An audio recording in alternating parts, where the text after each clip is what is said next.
Okay? It just stopped. Alright. Anyway. Guess you walked up to it and didn't like it. Yeah, I was like, forgot. Alright, he was like, Alright, I'll stop. We're good.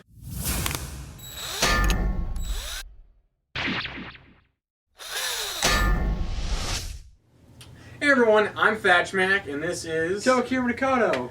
Together in person. So I'm sure you saw the other video we uploaded earlier, which is, us dancing around like idiots, but that was our announcement video because he's here. We didn't tell almost anyone about it.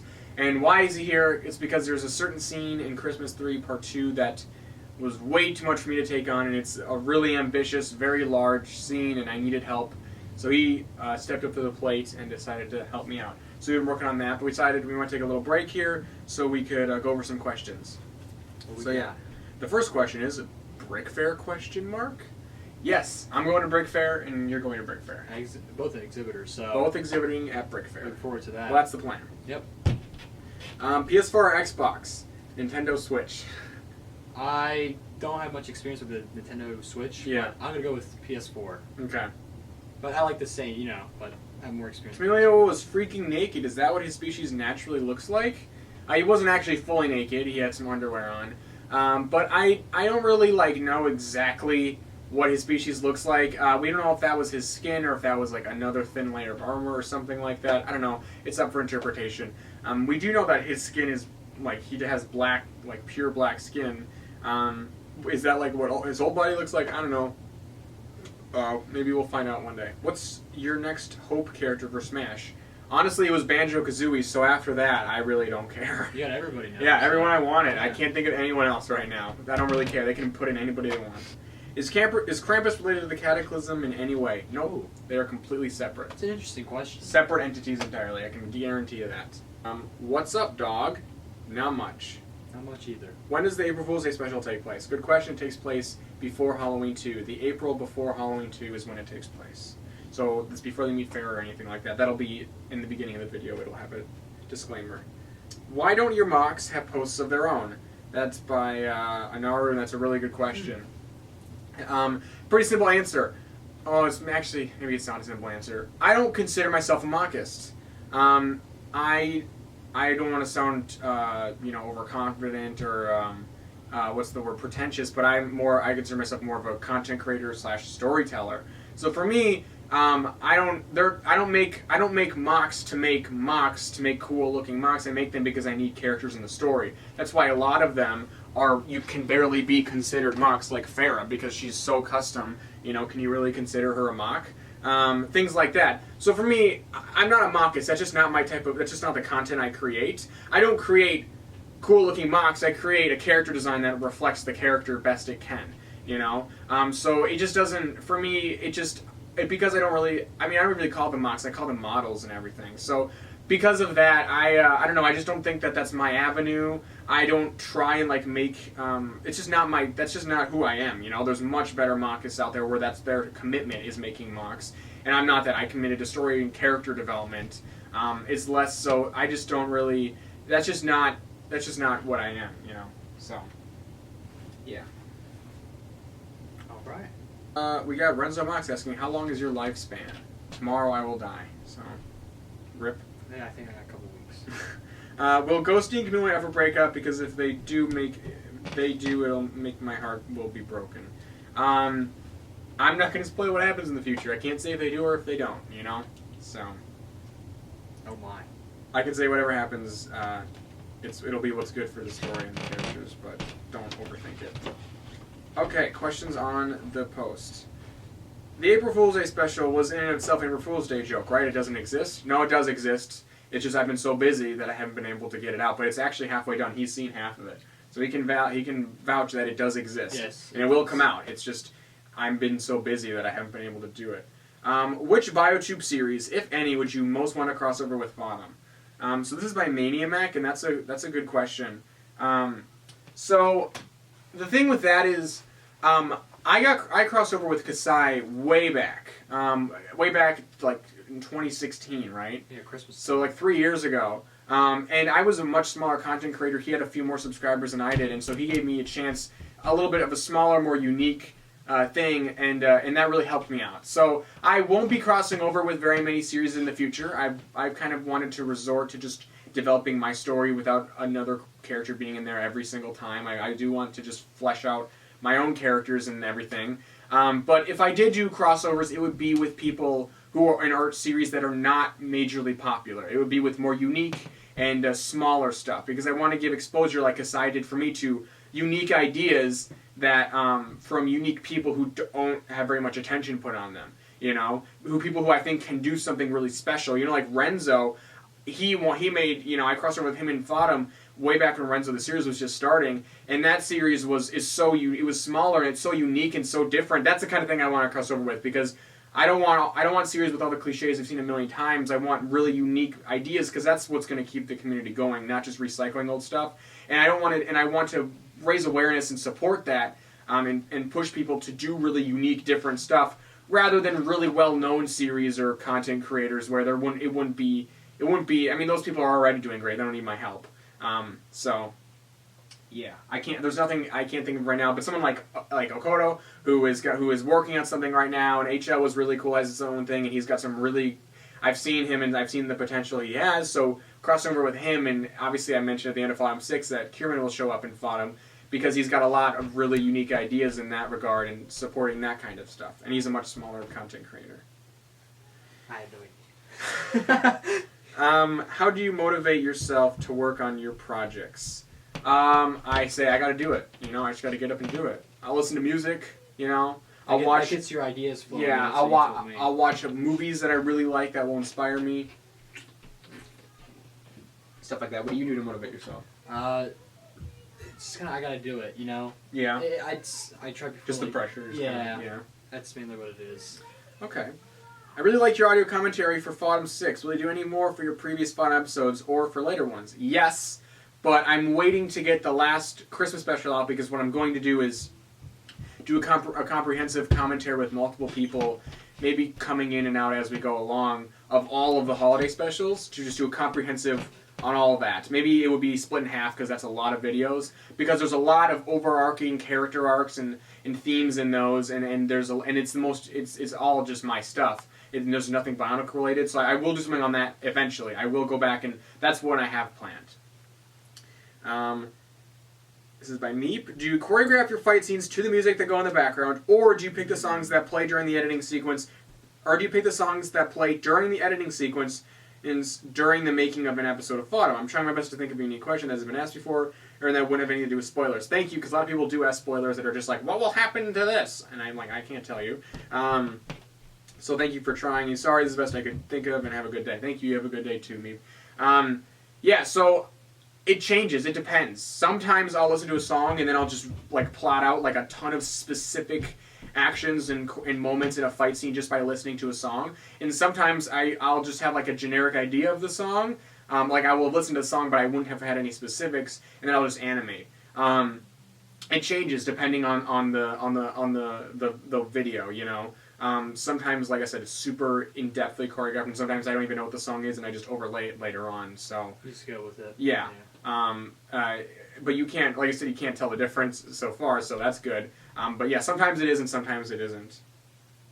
Who was the Steve that Chameleon named his pet after? Just a reference to the name that he used when he talked to Putaka.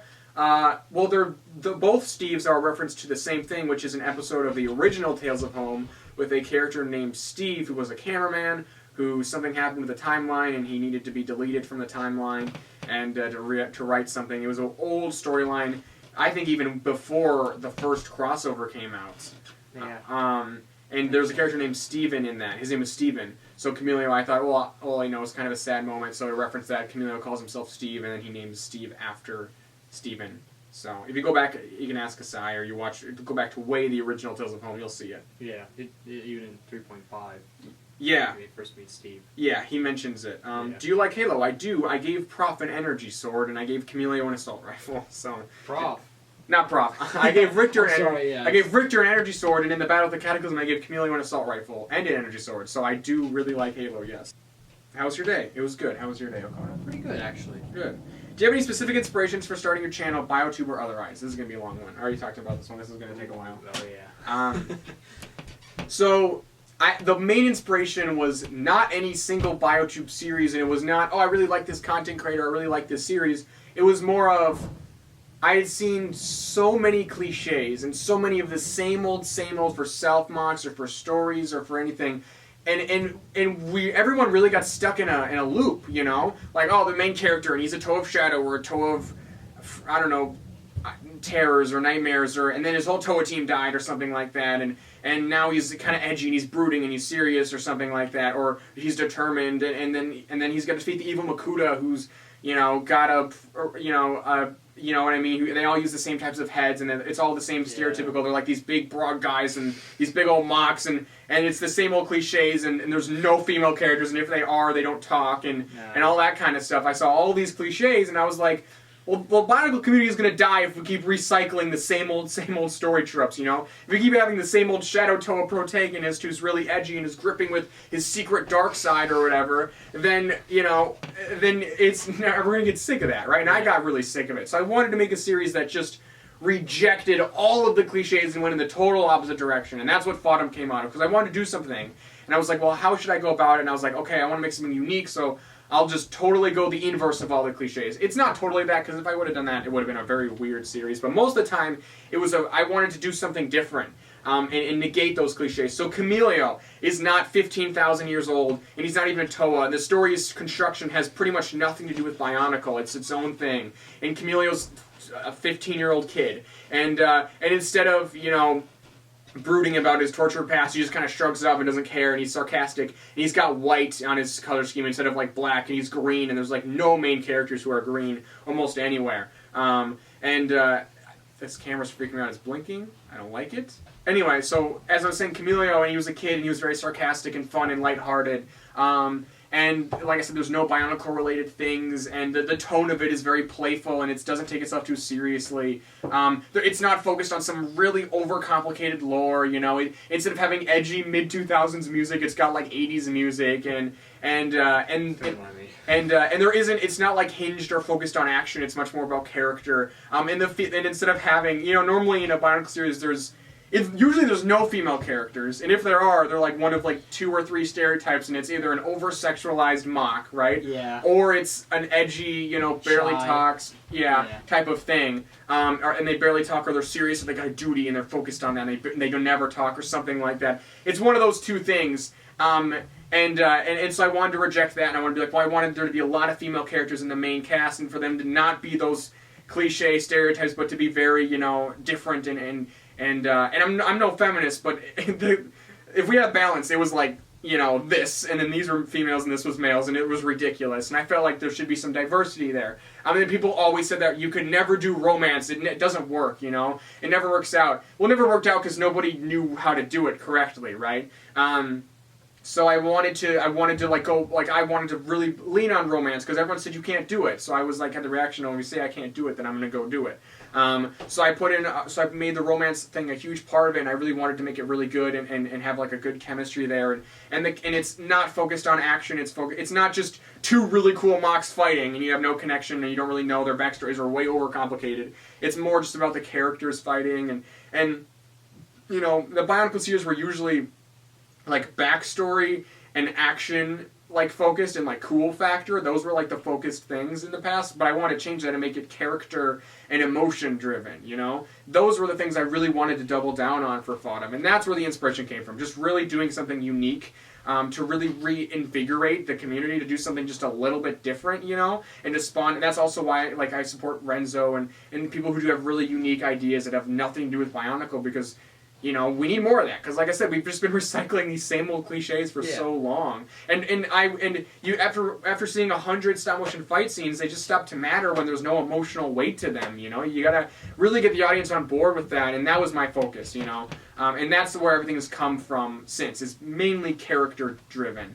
and also mocks like making a mummy and making a, you know, Halloween and stuff like that don't look anything like mocks that have been there before. Like, you're still using Bionicle pieces or anything else, Lego pieces, but they're not for Right, and having, like, there was always a disconnect. With Bionicle, you'll make a cool mock, but you can't really get a feel for the personality. Mm-hmm. You know, then someone will just apply personality, and you're like, oh, okay, I mean, I guess, because you can't connect that. No. So I wanted you to be able to look at most of the characters and get a feel for their personality by just looking at them, you know? And at least have a very basic idea of what they could be like. Because then that helps make their personality and their design intertwined and everything. Anyway, I'm going on. That was the main inspiration for Fodder. And that's what I look at everything. I try and do something unique and different and more emotion-driven. So, yeah, that was a long answer. I'm sorry. But, are you going to enter Biotube's Portal collab? I don't know what that is. I'm sorry. I don't do collabs like that. I'm too busy. But I don't know what that is, so no. What is the best and worst thing about being a Biotuber? That's a good one. And when can we expect something from Flottam again? As soon as I finish something, dude. I'm working. As soon as I get it done, you'll see it, you know?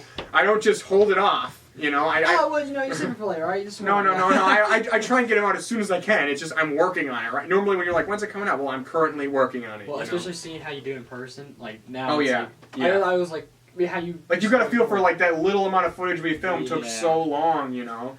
And even setting up and getting ready took forever. Yeah. And the character designs, it takes a while. I'm working on it, right? Fair is a great example, like Right. Element. That takes a long time to do that Well, kind just of to figure it out and see, Right. is this right? You know, Yeah, I can and if change it doesn't work, yeah. Right. It takes a while, and even writing a script takes a really long time. Yeah. He knows. Like, a lot of my scripts are, like, they're in, like, their second or third rewrite, you know? Like, actual, like, movie scripts, which have a ton of rewrites. That's usually what Flottam is You like. have so many ideas that, like, Right. oh, do I want to go And you want to make it cleaner and more concise. Yes. You want to make it clear to the audience to be Right. like... The pacing you want. This is what I want to go with, and you got Right, yeah. Pacing's a huge... Yeah. So it'll be out as soon as it is. But the first part, what is the best and worst thing about being a Biotuber? That's really interesting. The best thing is, oh boy, I don't know. I'm trying to think of something specifically Biotuber. I guess just having, like, creating a story and characters and then seeing people really, like, get on board with it and, like, be so supportive. That's really rewarding. When people are like they're like, yeah, I really like Ghosty, or I really like Camellia, or like even the comment earlier, it's like, well, if they break up, that would feel really bad. The fact that you care and you're emotionally involved it goes a long with way. something I did, like, that means a lot. That's the most rewarding part. The least rewarding part is when people are like, when people ask really weird or dumb questions, or they don't really know, or when people try and characterize it or in the way of like when they try and apply the cliches to Flottam, that's always really annoying. I've seen people try and be like, you know, oh, well, is this kind of thing going to happen? And it's like, well, no, you know, or they'll try and characterize it, you know, that's kind of annoying. But yeah, I guess, but there isn't a whole lot of annoying stuff. Most of it's pretty nice because the community's so like chill right now. There's not a whole lot to worry about, and also I'm very like secluded from a lot of people, so I don't really get involved with any of that. I guess Instagram is like not great. I'm sorry, it's a bunch of, but that's not just the Biotube part of Instagram. No, it's just all of in Instagram general. is just not great. But most social media is... yeah, that's true. Many, all of it, so... Yeah. It's just... YouTube's, surprisingly enough, like the community on YouTube is a lot better than most communities. Yeah. Like it's in terms of middle. like followers and stuff like that, and like when people, it's a lot better than like you'll see on like because it's not as instantaneous. Anyway, do you ever give plot armor to an important character like Camellia or Ghosty? No. So I don't like terms like plot armor or plot device because they're so fast and loose, and you can always debate like, well, this character runs in a battle and they make it out, that's plot armor. But then someone could argue, well, no, they were skilled because we saw in this thing that they did this thing. You know, it's just so subjective what those terms could, like what could fall under those terms and what couldn't, that I just don't like them. But I've never had a problem of like, oh man, how am I going to get this character to survive or make it to the plot? I've never had that issue because I just make a plot that you don't need to do that. You know, I try to construct, like Camellia fighting the Cataclysm, he would die. And he dies, right? Well, like in that scenario, right? He would, if he went one-on-one with the Cataclysm, it would kill him, and he dies, right? He comes back, but it has nothing to do with the Cataclysm for why he comes back. That's something totally unrelated. Someone else is doing. Right. So, like, I try and construct scenarios where you don't need to worry about that. And like I said, those terms, even in general, they're so fast and loose that I don't like them too much. And if you get really hung up on, like, you can make an argument for almost anything. Anyway, let's go more questions. How many mocks have you created between now and the I don't know, too many. Oh my god. That is a question. I haven't kept track of No, that. too many. There's been too many random weirdos that Yeah, just show up. just too many. Yeah. That's all I can say. Has there ever been a time or have wanted to drastically change the Fodom story? The Fodom you see now, it has been through like 3 drastic changes. Yeah. You just can't really tell because I've tried to really make it blend naturally, but after every episode, I completely change my plan and rework it. I'm always like reworking what I'm going to do to make it the best it can be. And there's been some drastic changes that have happened. Yes. Like at one point, you know, it was going to be totally different. Like initially, Room City was going to be done after Cult Shenanigans. I wasn't going to do anything else with it. But then I changed my plan. That restructured the whole structure of the series. You know, and so yeah, no, it's a lot. That always happens. You know, the Fodom you see right now is like a Fodom that's been reworked like 7 times, you know? But like I said, you just can't tell because I try and blend it in everything. You'll be surprised how many times things just fall into place perfectly, you know? It's really weird. He knows. Oh, yeah. Things will just work out and you're just like, oh, okay. It looks like I was planning that the whole time, but I wasn't, you know? Yeah, you can talk about that a lot more in the future, too, I think. Mhm. There's a lot to reveal. When do you think you'll be able to get the next episode of Fodom out? As soon as I can. I mean, I'm working on Same it. as the other ones asked before. So. Yeah. How many United Boy Self Fox are you planning to put into Fodom? As many as feels natural, you know? I don't ever want to force one in there. Yeah, you don't want to like, oh, Yeah. just throw them in there, you know, but Yeah. give them a reason, give them a purpose to be there. Out of all your mocks, which is the best in your opinion? It's a tough one. Because there's a lot that we know about that I can't talk about. Yeah, so there's one I want to point out, but I can't say. I'm just going to say for what you guys, I'm just going to say Farah right now.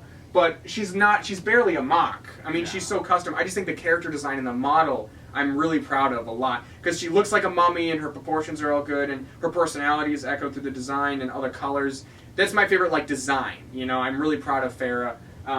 So, probably Farah, but again, she's barely a mock. If you don't count Farah, then I guess Camilio V3, he's pretty good, because he's very mockish. But I don't know, it's hard to say. They're just so... We're just getting so like detached from what can be considered a mock at this point that it's hard to... You'll see what I mean in the next and later on stuff. What video games do you play and would you consider doing night streams? I'm never doing game night streams. People do not... No offense, people do not watch me for watching video games, you know? They watch me for stop motion like content, you know? So I'm not going... I feel like people... They subscribe me for that, so I'm going to stick to that. If I ever did anything like that, it would be on someone else's channel or it would be on its own channel. But I even made, like, I did a bunch of live action stuff, and I made a whole other channel for that, because I didn't think that fit on Fodom. There was no Fodom on Thatch Mac. It was not Fodom related, it was all different, and I made a whole different channel for that. It's not like my second channel, it was just a place to put it, but I didn't want to put it on Thatch Mac because I didn't think it fit, because people, you know, you always hate it when you subscribe to someone and they start spamming you with content you just don't care about, you know? And I don't want to push people to unsubscribe. That's why I'd rather not upload anything for a while, so that when I do, it's something people actually want to see, you know? Yeah, so I'm not going to do game streams, but as far as video games I play, most of the good Switch ones, you know, Breath of the Wild, Smash Bros, Splatoon, Mario Odyssey, most of those. I play, like, a lot of the Halos. Yeah.